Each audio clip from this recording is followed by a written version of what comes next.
수도권을 제외한 지역에서도 산발적인 집단 감염이 이어지고 있습니다. 부산에서는 유흥업소를 비롯해 기업과 학교 등 전방위로 감염이 퍼지고 있고, 전북 익산에서는 교회와 카페를 중심으로 집단 감염이 일어났습니다. 취재기자 연결해서 자세한 소식 살펴봅니다. 나연호 기자.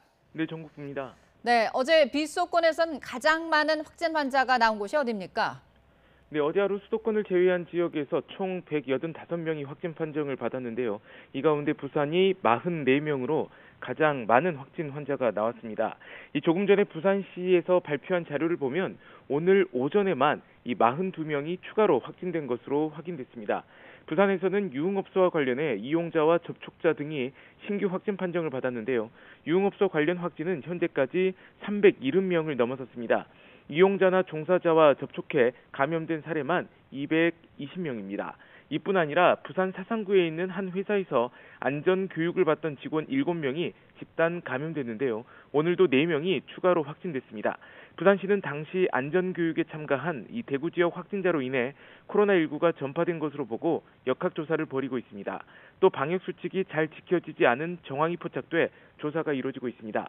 부산에서는 최근 일주일 사이 평균 10명에 가까운 확진 환자가 매일 나오고 있는데요.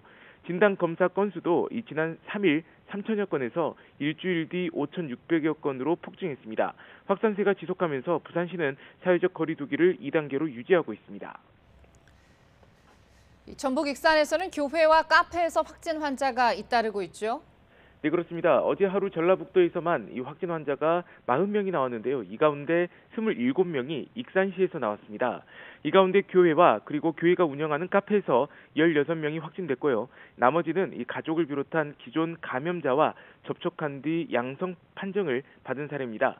이 중에는 익산 지역 초중고등학교 5곳 학생도 포함된 것으로 확인됐습니다.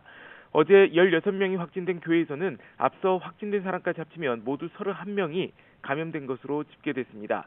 방역당국은 가족 식사 모임을 통해 교회 내 카페 운영자가 감염됐고 교인들까지 확산한 것으로 추정하고 있습니다. 또 교인 1,000여 명을 대상으로 한 검사 결과가 나오면 확진 환자는 계속 늘어날 가능성도 있습니다. 전북 익산시는 감염자가 급증하자 오는 25일까지 2주간 사회적 거리 두기를 2단계로 격상했습니다. 지금까지 전국부에서 YTN 나연호입니다.